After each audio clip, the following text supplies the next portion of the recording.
بسم اللہ الرحمن الرحیم الحمد للہ رب العالمین والعاقبۃ للمتقین الصلاۃ والسلام علی اشرف الانبیاء والمرسلین۔ ناظرین، احکام شریعت کے ساتھ میں ہوں راشد علی چشتی۔ پچھلے لیکچر میں ہم نے بات کی نماز کی شرائط کتنی اور کون کون سی ہوتی ہیں۔ آج کے لیکچر میں ہم بات کریں گے نماز کے فرائض کتنے اور کون کون سے ہوتے ہیں۔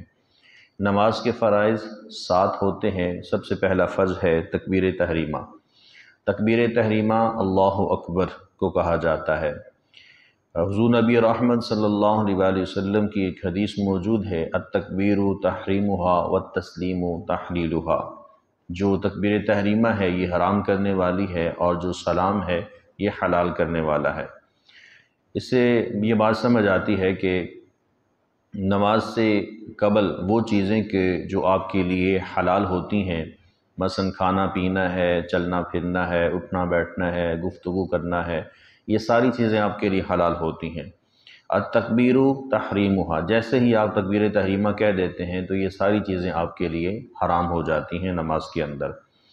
اور والتسلیم تحلیلھا، اور سلام پھیرنے کے ساتھ ہی وہ چیزیں کہ جو نماز کے اندر آپ کے لیے حرام ہوتی ہیں، مثال کے طور پہ کھانا پینا ہے، بات چیت کرنا ہے، اٹھنا بیٹھنا ہے، چلنا ہے، یہ ساری چیزیں نماز کے اندر حرام ہوتی ہیں۔ تو جیسے ہی آپ سلام پھیر دیتے ہیں والتسلیم تحلیلھا، تو سلام پھیرتے ساتھ ہی یہ ساری چیزیں آپ کے لیے حلال ہو جاتی ہیں۔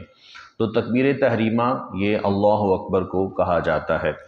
اللہ اکبر کی جگہ اگر کوئی شخص اللہ اجل، اللہ اعظم، اللہ کبیر، یا اللہ الاکبر، یا اللہ الکبیر، یا الرحمن اکبر، یا اس جیسے دیگر کلمات کا استعمال کرتا ہے تو فقہا کہتے ہیں کہ یہ چونکہ تبدیلی ہے اور یہ تبدیلی کرنا جو ہے یہ مکروہ ہے، اور جو صحیح لفظ ہیں وہی ادا کیے جائیں گے، اللہ اکبر کہنا ہی ضروری ہے۔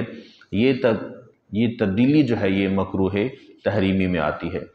اسی طرح سے ایک مسئلہ یہ بھی سماعت کر لیجئے کہ عمومی طور پر جب لوگ تکبیر تحریمہ کہتے ہیں تو اللہ اکبر کہتے ہیں یا اللہ اکبر کہتے ہیں، تو اس کا معنی بالکل فاسد ہو جاتا ہے۔ اللہ اکبر کا مطلب ہوتا ہے کیا اللہ سب سے بڑا ہے، تو یہ کفریہ معنی ہے، تو اس سے سرے سے تو نماز ہی شروع نہیں ہوگی۔ اور اگر کوئی شخص جان بوجھ کر فاسد معنی کے طور پر لیتے ہوئے اس کو ادا کرتا ہے تو یہ کفر ہے۔ اسی طرح سے دوسرا فرض ہے قیام، یعنی کھڑے ہونا، کھڑے ہو کر نماز ادا کرنا، یہ فرض ہے۔ اور یہ مسئلہ مرد و خواتین دونوں کے لیے ہے۔ اس کی قیام کمی کی جانب اس کی حد یہ ہے کہ ہاتھ پھیلائے تو گھٹنوں تک نہ پہنچے۔ پورا قیام یہ ہے کہ بالکل سیدھا کھڑا ہو، یعنی بالکل سٹریٹ کھڑے ہونا، سیدھے کھڑے ہونا، یہ قیام کہلاتا ہے۔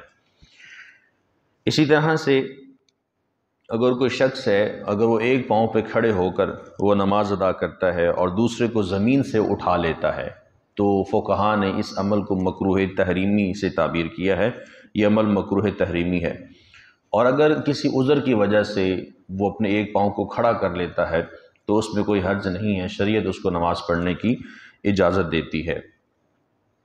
اب ایسا شخص کہ وہ اگر اتنا کمزور ہے، اگر وہ گھر سے چل کے مسجد کی جانب آتا ہے اور درمیان کا جو رستہ ہے وہ طے کر کے مسجد تک پہنچتا ہے تو مسجد میں آ کے وہ بیٹھ کے نماز ادا کر لے۔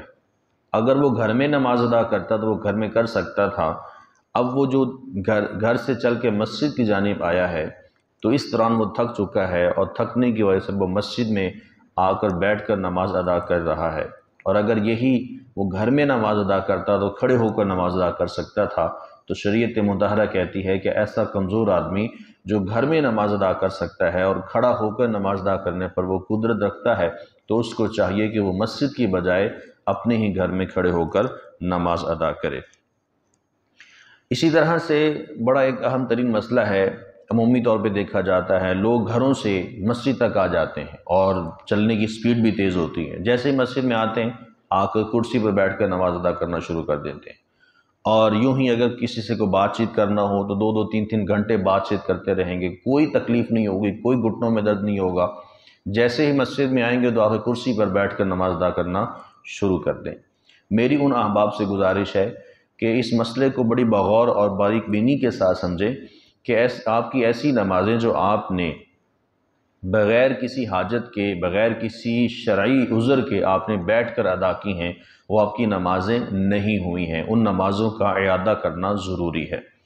اب عقل اس بات کو تسلیم نہیں کرتی ہے کہ ایک شخص گھر سے چل کے آ جاتا ہے اور مسجد میں آ کر وہ کرسی پہ بیٹھ کے نماز ادا کرنا شروع ہو جاتا ہے۔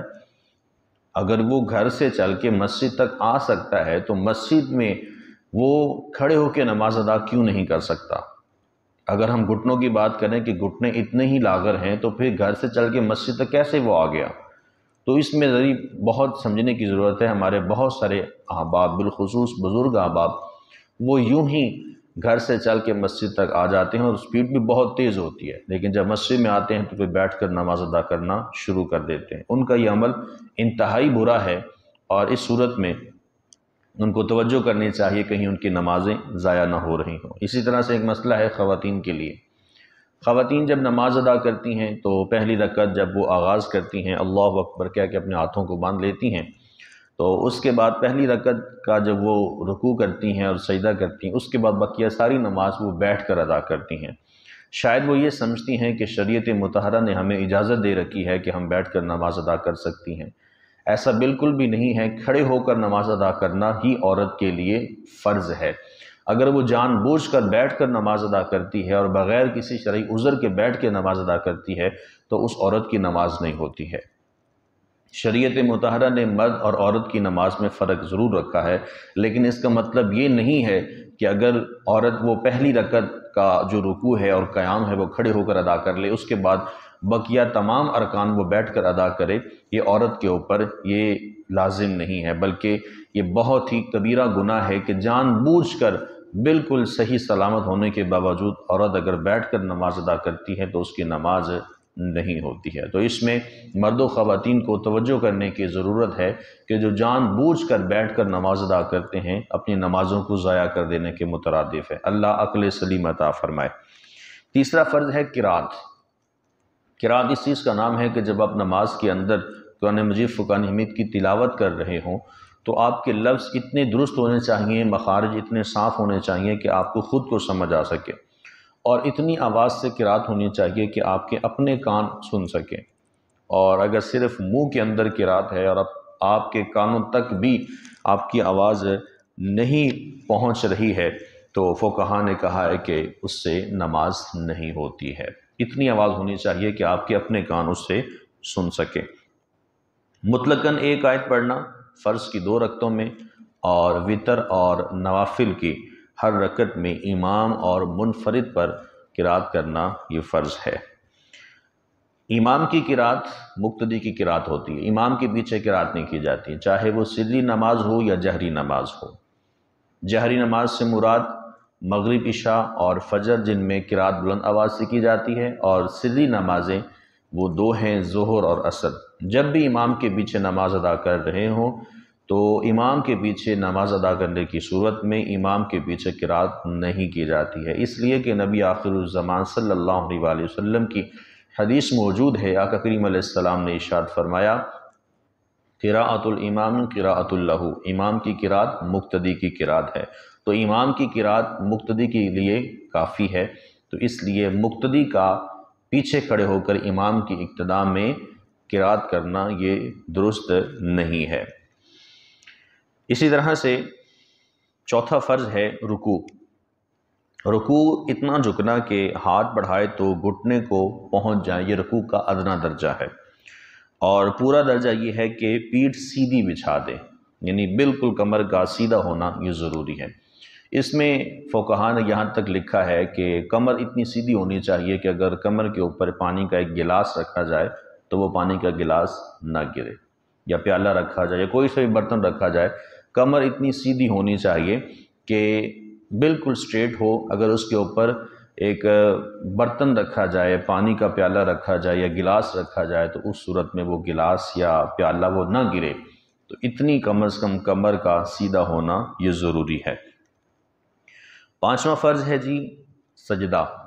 اللہ رب العالمین جل شانہ نے نماز کے اندر سارے ارکان میں سجدہ کو سب سے زیادہ فضیلت دی ہے، اور اللہ کے پیارے نبی صلی اللہ علیہ وآلہ وسلم نے یہاں تک ارشاد فرمایا ہے کہ جب بندہ سجدہ کر لیتا ہے تو اللہ رب العالمین کا وہ قرب خاص زیادہ وہ حاصل کر لیتا ہے۔ باقی ارکان سے بھی قرب حاصل ہوتا ہے، لیکن قرب خداوندی وہ سجدے کی صورت میں اللہ رب العالمین جل شانہ اپنے بندے کو عطا فرما دیتا ہے۔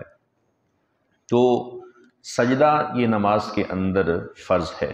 اب سجدہ کے اندر کس طرح سے سجدہ ہونا چاہیے اس کی تشریح پڑھ لیتے ہیں کہ سجدہ کی حقیقت یہ ہے پاؤں کی ایک انگلی کا پیٹ لگنا یہ شرط ہے۔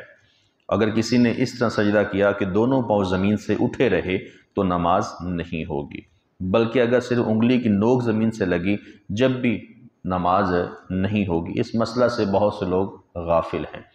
جب سجدہ کرتے ہیں سجدہ کرنے کی صورت میں دونوں پاؤں زمین سے اٹھ جاتے ہیں، تو یہ بات ذہن نشین رکھیے، کم از کم پاؤں کی ایک انگلی کا لگنا یہ شرط ہے اور 3 انگلیوں کا لگنا کم از کم یہ واجب ہے۔ اگر کسی عذر کے سبب پیشانی زمین پر نہیں لگا سکتا تو صرف ناک سے سجدہ کرے گا، لیکن پھر بھی ناک کی نوک لگنا کافی نہیں بلکہ ناک کی ہڈی لگانا بھی یہ شرط ہے۔ اگر کوئی شخص جس کی پیشانی پہ کوئی زخم ہوا ہے تو وہ پیشانی کو زمین سے تو جدا رکھے، تو اس کا مطلب یہ نہیں کہ وہ صرف ناک کی نوک پر سجدہ کرے گا، بلکہ ناک کی نرم ہڈی کا زمین کے اوپر لگانا بھی شرط ہوگا۔ پیشانی کو زمین سے اٹھا لے اس میں کوئی حرج نہیں ہے، اس لیے کہ وہ اس کے اوپر زخم موجود ہے، لیکن نرم ہڈی کا زمین کے اوپر لگنا یہ شرط ہے۔ اسی طرح سے چھٹا فرض ہے جو نماز کے اندر ہے، وہ ہے قعدہ اخیرہ۔ قعدہ اخیرہ کہتے ہیں دوسرا قعدہ، جو 4 رکعت والی نماز میں دوسرا قعدہ ہوتا ہے یہ فرض ہوتا ہے۔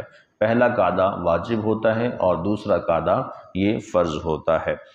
4 رکعت والے فرض میں چوتھی رکعت کے بعد قعدہ نہ کیا تو جب تک 5ویں کا سجدہ نہ کیا ہو بیٹھ جائے، اور اگر 5ویں کا سجدہ کر لیا ہو یا فجر میں دوسری پر نہیں بیٹھا 3ری کا سجدہ کر لیا، یا مغرب میں 3ری رکعت پر نہ بیٹھا 4تھی کا سجدہ کر لیا، تو ان سب صورتوں میں فرض باطل ہو گئے۔ مغرب کے سوا اور نمازوں میں ایک اور رکعت ملا لے تو فرائض باطل ہو جائیں گے، تو مغرب کے علاوہ باقی تمام رکعات میں ایک ایک اور رکعت ساتھ ملا لے، تو پھر اس صورت میں یہ ہوگا کہ سجدہ سہو کر دے۔ سجدہ سہو کرنے کی صورت میں اس کے مثال کے طور پہ اگر ظہر کی نماز ادا کر رہا تھا تو 4 رکعت پر نہیں بیٹھا، کھڑا ہو گیا، 5ویں کا سجدہ بھی کر لیا ہے، اب ساتھ 6ٹھی رکعت بھی ملا لے، 6 رکعت ہو جائیں گی۔ تو 6 رکعت مرنے کے بعد وہ سجدہ سہو کر دے، اس میں سے اس کے 4 فرائض ہو جائیں گے اور اس کے ساتھ 2 نفل ہو جائیں گے۔ تو سجدہ سہو کرنے کی صورت میں یہ ہوگا، اگر سجدہ سہو بھی نہیں کیا اور 5ویں رکعت پہ سلام پھیر دیا تو یہ فرائض باطل ہو جائیں گے۔ 7واں اور آخری فرض ہے خروج بسنعہ۔ خروج بسنعہ کا مطلب ہوتا ہے نماز کی حالت سے باہر آنا۔ تو نماز کی حالت سے باہر آنے کے لیے جو عمل کیا جاتا ہے اس کو سلام پھیرنا کہتے ہیں۔ تو ہم جب نماز کی حالت سے باہر آتے ہیں تو اس عمل کو خروج بسنعہ یعنی سلام پھیرنا کہا جاتا ہے۔ تو یہ ہیں جی نماز کے مکمل 7 فرائض: تکبیر تحریمہ، قیام، قرات، رکوع، سجدہ، قعدہ اخیرہ اور خروج بسنعہ۔ انشاءاللہ تعالی اگلے لیکچر کے ساتھ آپ کی خدمت میں حاضر ہوں گے، تب تک کے لیے اجازت دیجیے۔ اللہ حافظ۔ السلام علیکم ورحمۃ اللہ وبرکاتہ۔